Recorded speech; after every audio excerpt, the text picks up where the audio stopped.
Hello and welcome to Between the Lines. Coming up on today's show, we talk with the men's and women's basketball teams. Steve Weiss and I sit down and discuss what happened over the weekend with KU Sports. We take a break at halftime, then we see the top plays from KU Sports this week, and finally spotlight a KU athlete. Stay tuned.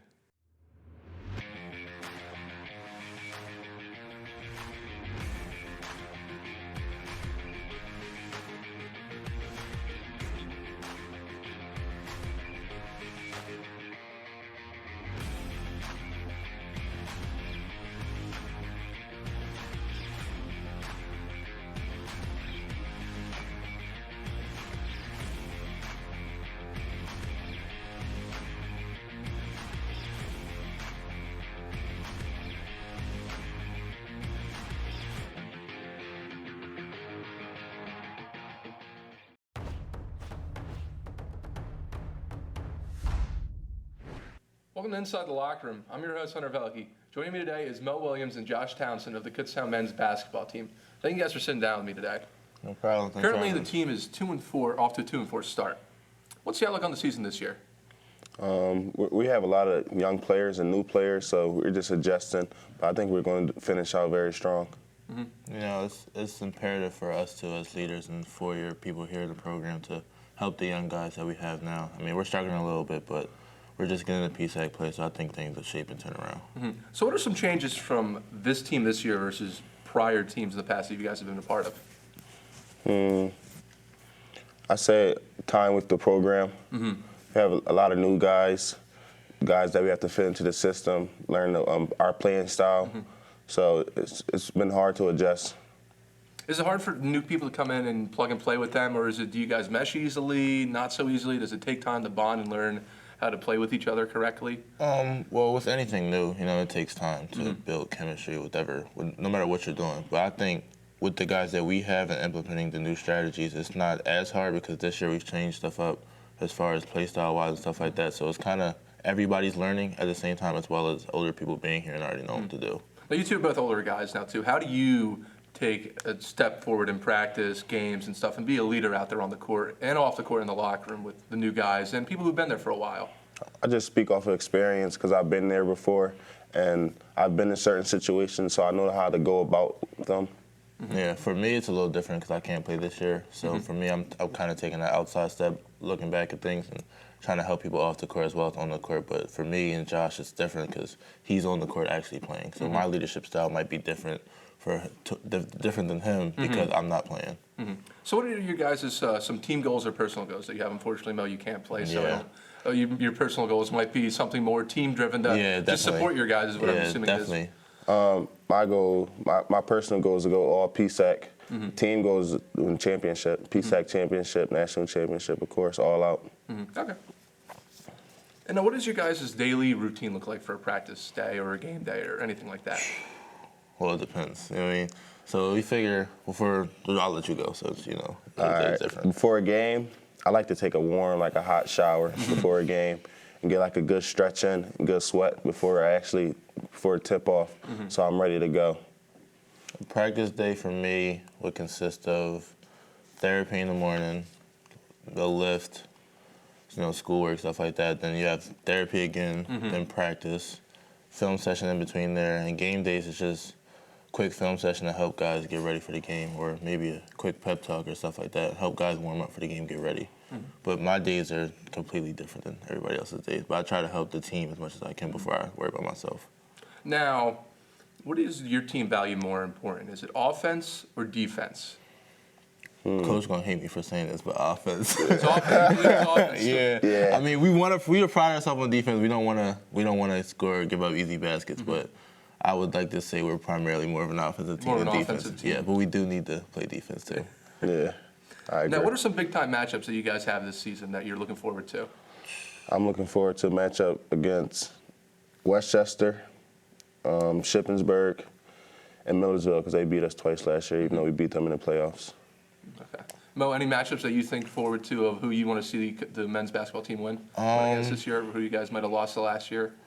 I haven't really thought that far. Not a row. I'm kind of taking it one game at a time. But like JT said, all the teams that beat us last year would be a vital win for us. Now, at the end of finals week next week, most students are going to go home. You guys are still going to be here because you play 9 games over the winter break. Yeah. What's that like for you over that 9-game span? When I first came here, it was tough for me. All my friends home from college, and I'm like stuck in Kutztown. But now I'm used to it, and I value the time away, and I get to just recuperate myself after a long semester. It actually creates great bonding as far as team-wise because there's nothing else for us to do besides be with each other and play basketball and practice. So I think that off-the-court relationship really builds during this winter break because we don't have anything else to do. So it makes it feel like more of a professional kind of schedule, almost like an NBA team, almost, where it's like it's just you and the team doing your thing, going to the games, being with each other all the time. What do you guys do for outside of practice and when the games aren't happening for your bonding and stuff like that? What do you guys do? Just chill, relax together, play video games, might watch a movie, get something to eat. We do a lot of like, so during winter break usually you have college football championship or NBA games, so we might order pizza or wings or something, have a 2K tournament, watch games and stuff like that, or go out to eat just to do things differently. Just hanging out with your teammates and stuff, getting to know each other better and building that chemistry to make you guys better on the court and off the court. Like go bowling or something, something different that nobody really does when you don't have time for it during school year. Now you guys have 2 upcoming games, one against Cheney and then one against Cannon, both at Kutztown Arena. What are you guys looking forward to in these matchups? Tonight's matchup, I'm looking forward to get ready for Saturday.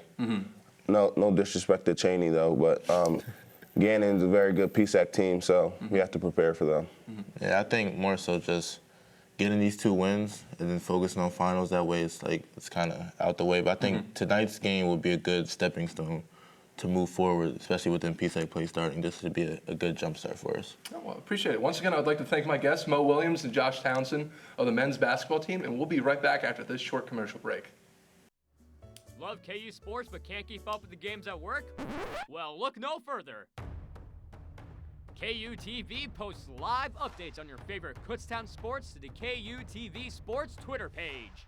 Even catch a live halftime show featuring Mike Iannacci, Tyler Trumbauer, and Josh Mastramato. Never miss a game again. Stay updated through either watching KU TV when we go live for games or through the Twitter page KU TV Sports.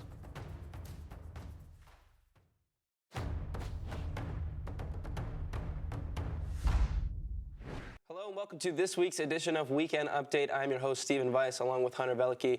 Hope everyone had a great Thanksgiving break. We're back here on Weekend Update with a bunch of sports action to get into, so let's jump into it. With football, had a big first-round win in the playoffs versus Tiffin, 33-31, and then played in the second round versus Notre Dame of Ohio. The 17th-ranked Kutztown University football team had arguably its best season on the gridiron in program history in 2019, and it came to a sudden halt as the clock expired Saturday afternoon as 13th-ranked Notre Dame of Ohio hit a game-winning 30-yard field goal to win an NCAA second-round game 20-17 at Andre Reed Stadium. The second-seeded Golden Bears finished their season 11-2 overall, tied for the most ever wins in programs, 104 seasons, tying with the 2011 team that also finished 11-2. Hats off to Notre Dame, said 6-year head coach Jim Clements. They made some plays and executed, and we had some missed opportunities. But that's football. They have a great defense and a great team overall. After a scoreless first quarter, Kutztown outscored Notre Dame 14-7 in the second stanza to take the lead by the same score at halftime. But the second half was a different story. The Falcons outscored the Maroon and Gold by a 13-3 margin, including a fumble recovery for a touchdown and a field goal as time expired. The team traded field goals in the third quarter for the only scoring, and KU headed into the final frame with the score 17-14. Following a fourth down stop by the KU defense, a strip sack fumble recovered in the end zone by Notre Dame defender tied the score and gave the Falcons extra momentum. The Falcons running back Jalee McLaughlin finished with a game-high 163 yards, used his powerful legs to drive Notre Dame down the field for 52 yards on 4 carries to set up the 30-yard by Tanner Harding. DeGalbo will go down in the record books as one of KU's top passers in program history. He finished his second in career passing yards with 9,282, third in completions with 725, touchdowns with 74, and attempts with 1,140. Neblett reached 1,000 yards for the season, finishing with 1,059 and 12 touchdowns after rushing for 80 yards on Saturday. So, unfortunately, the season comes to an end here. This team is losing a lot of seniors. How as a team do you recover from that and sort of build the momentum from this season? Well, you got to look at forward? it like almost like the Patriots. Like you consider it like a dynasty almost of where yes, you're losing all these older guys, but it's also time for them to go almost. It's their time's up here. They had their chance, and now it's time for the younger guys to really step up and prove that they can fill the positions that they're losing and stuff like that. Where someone, I know, Eric Nickel, the backup quarterback, they rave about him as how good he is. He's a big guy, strong arm, can be as good, maybe better than Colin DeGaba was with his time there. So it's all about stepping up here into the offseason workout. How much time are you going to put into it, really? And in that game where they rested their starters late in the season there, the team still came out and played incredibly well. Yeah, they still look good. Yeah, with their second stringers. So I think it's just, those guys have been under the seniors and they have experienced the way they play and their leadership abilities, and I think that they can carry that on into future seasons. Yeah, but especially the experience that they got from going to the PSAC championship game, coming up short by a field goal. Yeah. Then going on to NCAA division play, coming up short by a field goal again. You remember that stuff, and that sticks with you, and it teaches you a lesson of how you need to be better next time. Yeah, if you watch the 2 games in the NCAA playoffs, Kutztown in the second half kind of fell off a cliff there, and you just need to show that you need to keep playing and keep pushing through. Exactly. And I think that them going this far into the playoffs, now those younger players have that experience, and now they'll know what it takes to beat good teams like they did with Tiffin and like they could have done with Notre Dame. So let's keep things moving here with field hockey. They played their final game a few weeks ago on November 22nd versus Westchester. The magical and historic 2019 campaign for the 4th-ranked Kutztown University field hockey team came to an end with one win shy of the season's final game. 2 first-half goals gave top-ranked Westchester University a 2-0 victory over 5th-seeded KU on November 22nd in a NCAA Division II national semifinal at Chris Field in Beimsterfer Stadium on the campus of Millersville University. The Golden Bears, 15-6 overall, qualified for their first Division II national semifinal since 1982. They played in the NCAA championship game in 1997 and have never won a national championship. The Maroon and Gold won their second NCAA postseason game in program history, first since 1988. They also won 15 games this season, the most by a KU team in a single season since 2007. Head coach Marcy Schuring and her staff have a lot of positive things to reflect on as they see 8 seniors graduate, and also a lot to look forward to, with the underclassmen having experienced field hockey at the biggest stage with those playoff games. We can use this as a building block for our future teams here, said Schuring. We are so proud that we have the ability to play on this stage, but it's not just that we're just happy to be here. These seniors laid the groundwork for the underclassmen to continue on their careers. We are so fortunate with the senior class, and we will miss them. The group of seniors has been a part of 4 straight seasons posting a 500 or better record, totaling 50 victories. The senior class helped KU qualify for the PSAC tournament last season for the first time since 2015. They also have 13 wins against nationally ranked opponents during their careers.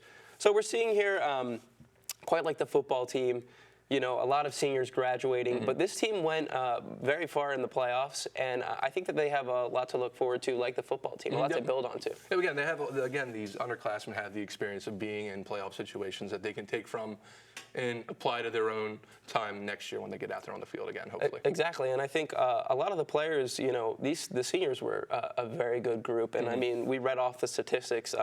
They beat 13 nationally ranked opponents, and that's not an easy thing to do. No. And I think, the leadership of those seniors will help, just when the underclassmen are playing next year and are the seniors, I think that they can look back on what the groundwork that those seniors led to them and be able to just keep going and train those underclassmen to be the future of the program, Yep. So let's jump into men's basketball now. They have had a game against Pitt Johnstown. Troje Brake registered his second straight 30-point game, and the Kutztown University men's basketball team led Sunday's PSAC crossover game at Pitt Johnstown by 9 at halftime. Mountain Cats flipped the script in the final 20 minutes, however, scoring 55 points and shooting 68% to score an 84-77 come from behind win over the Golden Bears. Brake did everything he could to carry KU to a perfect weekend. He scored 10 points in the first half and was even better after intermission, pouring in 20 on 6 of 9 shooting, including 3 of 6 from beyond the arc and 5 of 5 at the foul line in 19 minutes. The redshirt junior guard's productivity was regrettably not matched in crunch time, as the rest of the Golden Bears only managed to make 5 shots on 28 tries at 17.9% in the second half. Pitt Johnstown quickly whittled away a 38-29 halftime deficit to 2, less than 90 seconds into the second half on a John Paul Kromka layup. Fred Malber tripled and 2 Drew Magascro's free throws. The Golden Bears maintain a slight advantage until Caden latest layup with 13:22 left to put up the Mountain Cats back in front 52-51. The teams traded free throws and lead on their next respective trips down the floor, but Kutztown went more than 4 minutes without a field goal following a Dylan Elliott three-pointer with 8:55 remaining that allowed the hosts to extend their lead to double figures for the first time all day. The Maroon Gold got within 4 points on the scoring plays by breaks 3 times in the final 3:27, but never made it to a one-possession game. So starting off 2-4 here in the season, what do you think this team needs to do to sort of turn it around and build back up to 500? I think they just need to focus one game at a time here and just keep grinding in practice and working on things that they need to improve on a little bit. And like you said, everybody needs to really step up is what it sounds like. Yeah. They need people to come off the bench to just put points up. It's not who's scoring the most points. If someone's putting up a 30-point game, 20-point game, it's everybody putting up it's a team effort, 10-point game to get the win at the end of the day. Yeah. That's all that matters. And really. I think, this team does have a bright future. I think defensively they will be able to step up and put points on the board. So they have a couple games coming up here. Their next game is Wednesday, December 4th versus Cheney at Keystone Arena. And then on Saturday, December 7th versus Gannon at 3 p.m. That's also at Keystone Arena. Fortunately, that's all the time we have for you today on Weekend Update. Stay tuned for more Between the Lines.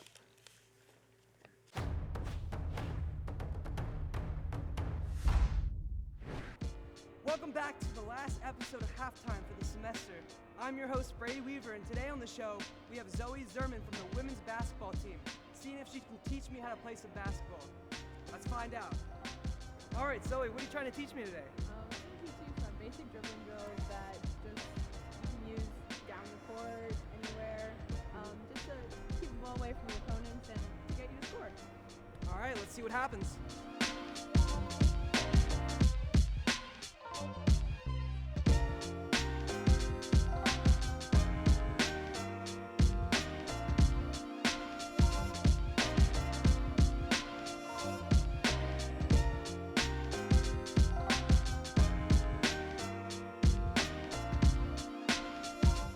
Oh man, my hands are tired, but it happens. I don't know. Okay, so up next, I believe we're gonna do some shooting drills. Is that right? Yeah, we're going to head to the paint. We're going to just stay in there Okay. and going to work on our form shooting. Form. Elbow. Yeah, beef. Have you ever heard of that? Have. Balance, elbows, eyes, follow through. Oh, not that kind of beef. No. I don't know. Let's see what happens.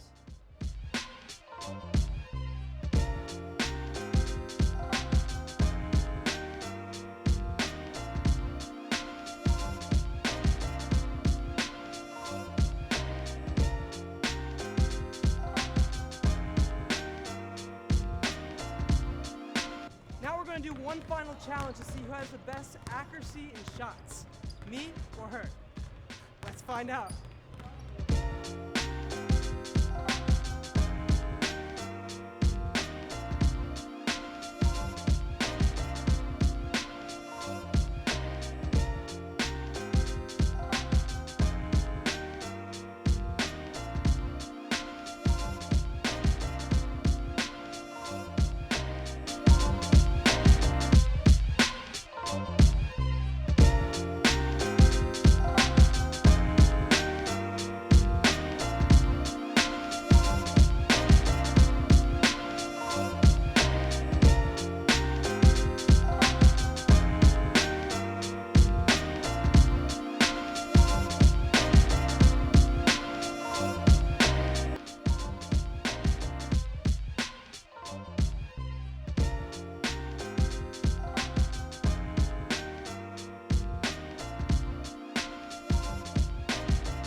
to give a huge shout out to Zoe Zerman for coming out today and teaching me how to play some basketball.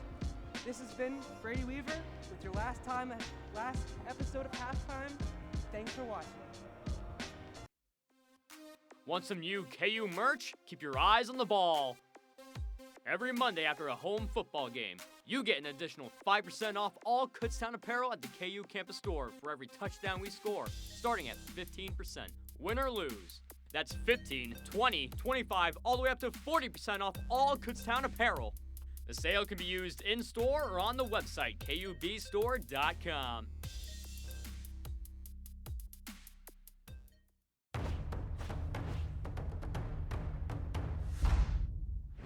Welcome inside the locker room. I'm your host, Hunter Valke.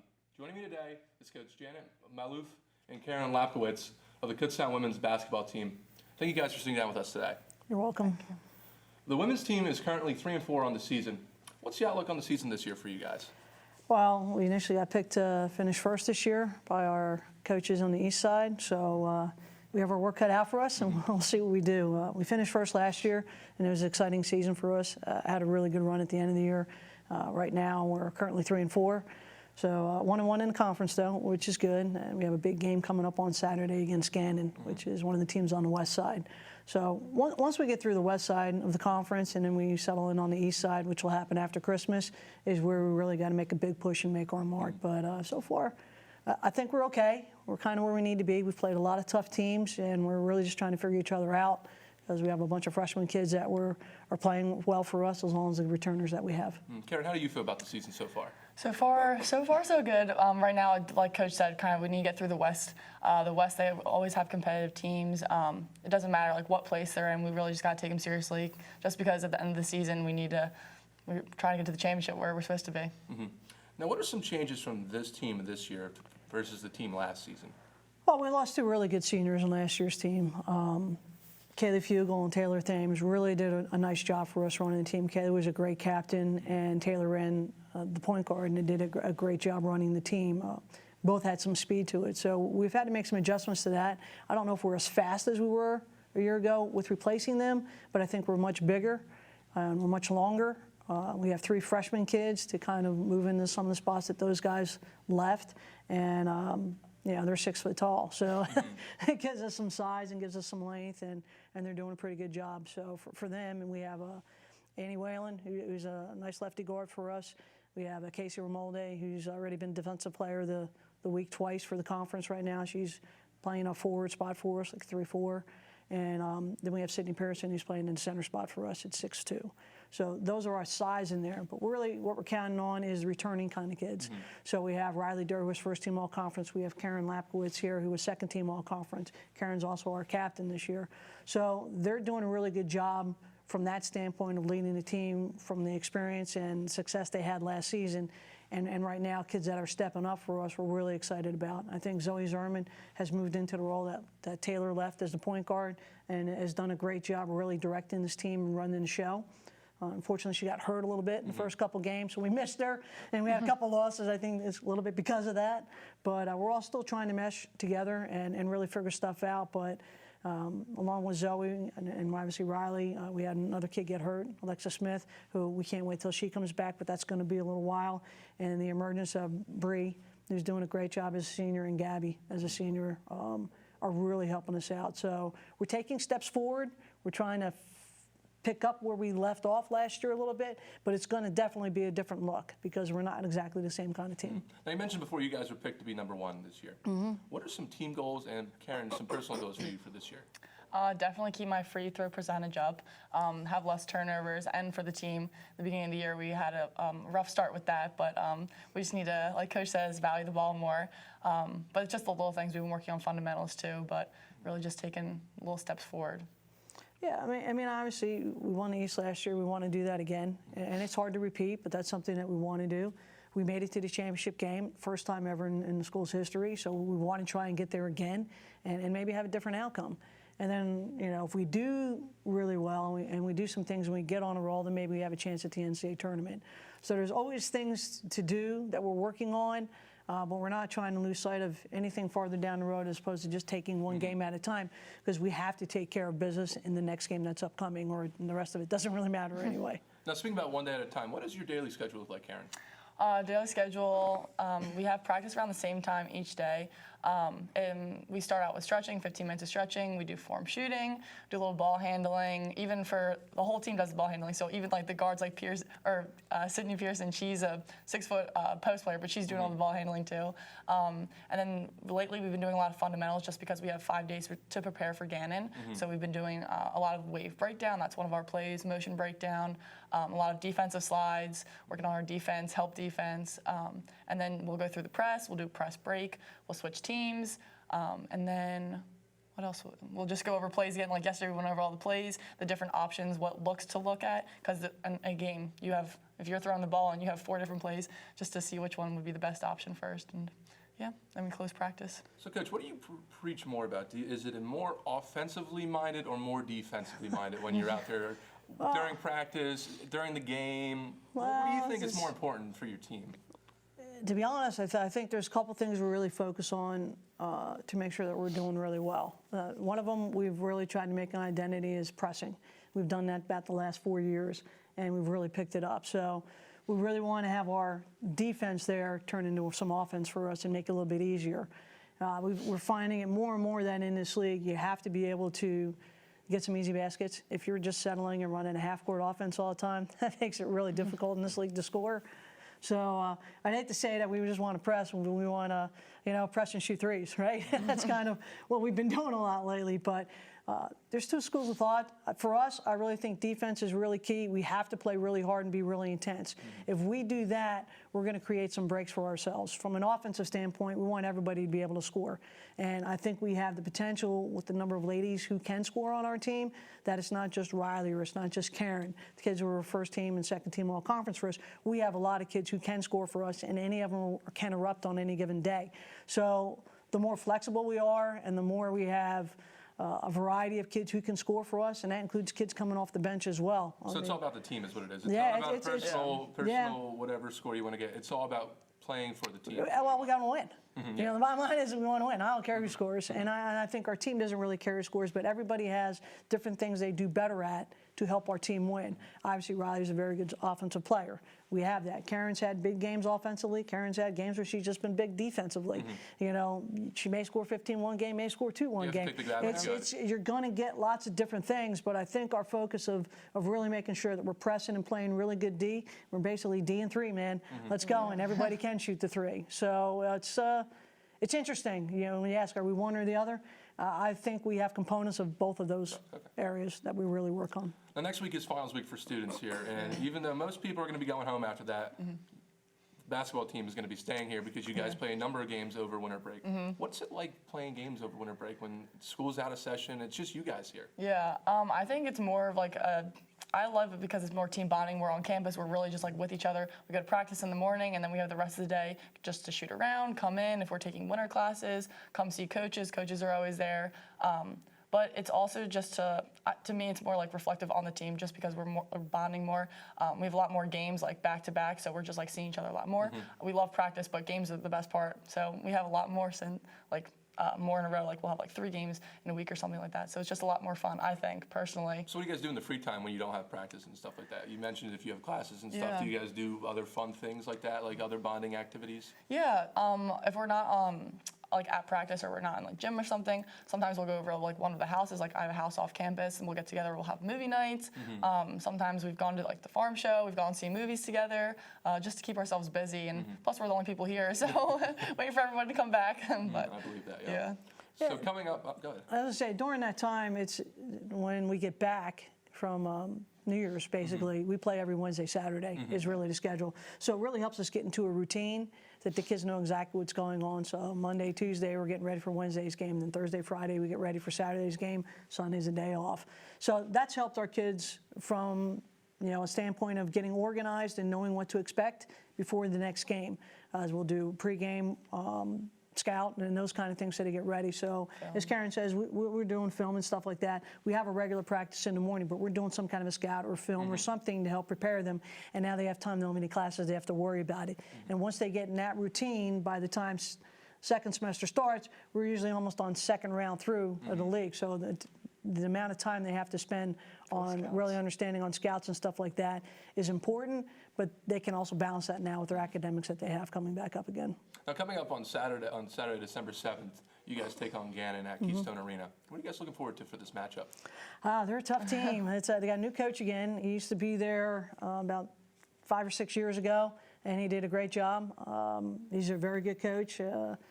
He likes a lot of high-low. He likes an inside game. And for us, we do have some size, but we're not the team that I would say we like the pounding, physical inside play. We're more of a little bit of a finesse team. We like to shoot outside. We like to use our abilities and get to the basket and stuff like that. He's going to pound it in. So we have our work cut out for us on that. We're going to really have to defend them. This is a good team. They also have some shooters out there. So it'll be an interesting matchup. I think they're going to be a little more inside-oriented than we are, but both teams can shoot the three. They may play some zone against us. We play maybe more man, so you're going to get some contrast of styles. But it's going to be a good matchup. Every time we play any of our PSAC teams, whether it's the East or the West, they're always tough. You know, and all these games count for standing, so it's going to be a dogfight. And you know, we're looking forward to it. And then we get the final. So we're hoping to get going some more. Well, that is all the time we have this week. Once again, I would like to thank my guests, Janet Maloof and Karen Lapowitz. And we'll be back after this short break.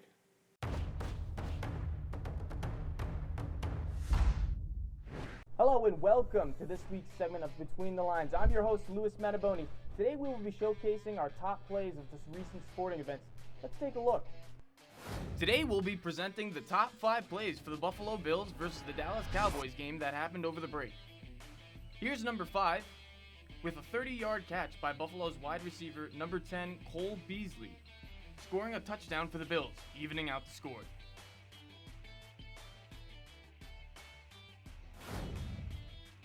Number 4. Here we have a solid drive by running back number 21, Ezekiel Elliott, who breaks not 2 tackles but 3 whole tackles. He makes it just to the 35-yard line. Number 3. Cowboys quarterback Prescott launches a rainbow directly to number 13, Gallup, making a whole 50-yard play. Enormous play for the Cowboys here. Number 2. Here we have a fantastic pass by Dak Prescott to wide receiver Michael Gallup as he finds him in the corner of the end zone for a touchdown.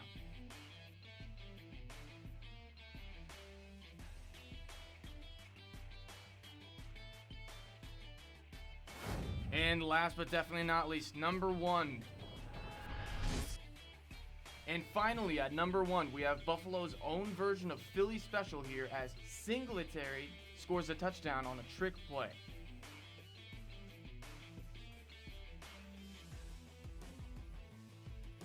And that wraps up this week's segment of Top Plays. I'm your host, Louis Mataboni, signing off. Stay classy, Kutztown.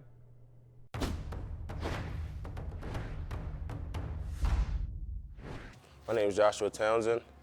I'm from Philadelphia, Pennsylvania, communications major, and play power forward for the school's basketball team. I got recruited to play at Kutztown. I chose Kutztown because it's far away from home, but not too far, and I really like the campus and the culture of the basketball team. I listen to all type of music, rap, R&B, whatever mood I'm in, depends. The game, rap music. My favorite artist is Gunna, so I like to listen to Gunna before games. After college, I would like to play basketball overseas or get a job working for a sports team, a public relations team. Favorite basketball moment? Oh, at an AAU tournament, I hit like the game-winning free throw, and like all the teams stormed the court. Professional players I look up to: Kevin Durant, Boris Diaw, Joel Embiid, Ben Simmons. I like those players. I started liking Durant in OKC, game day ritual. I like the deep stretch and deep breathing while I'm stretching. Helps me relax. If I won the lottery, I would move my family away and I would just chill for like the rest of my life and invest a lot of it too. My style of play is more like rugged, like whatever to get the win, whatever get it done for the team. I feel like politics should stay politics and NBA should stay NBA. At point guard, Stephen Curry. Shooting guard, Michael Jordan. At small forward, gotta go with Kevin Durant. And power forward, Hakeem Olajuwon. And at center, Shaquille O'Neal. Nobody would beat that 5. My name is Joshua Townsend, and I am Player of the Week. Well, that's all the time we have this week. Check out BTL on YouTube and Facebook. And for all KU sports, go to KUBears.com. This is our last show of the semester. I would like to thank everybody who tuned in, and I would especially like to thank our crew. Remember, outside the lines, you only get the scores. But here, at Between the Lines, we get you inside the locker room. Happy holidays!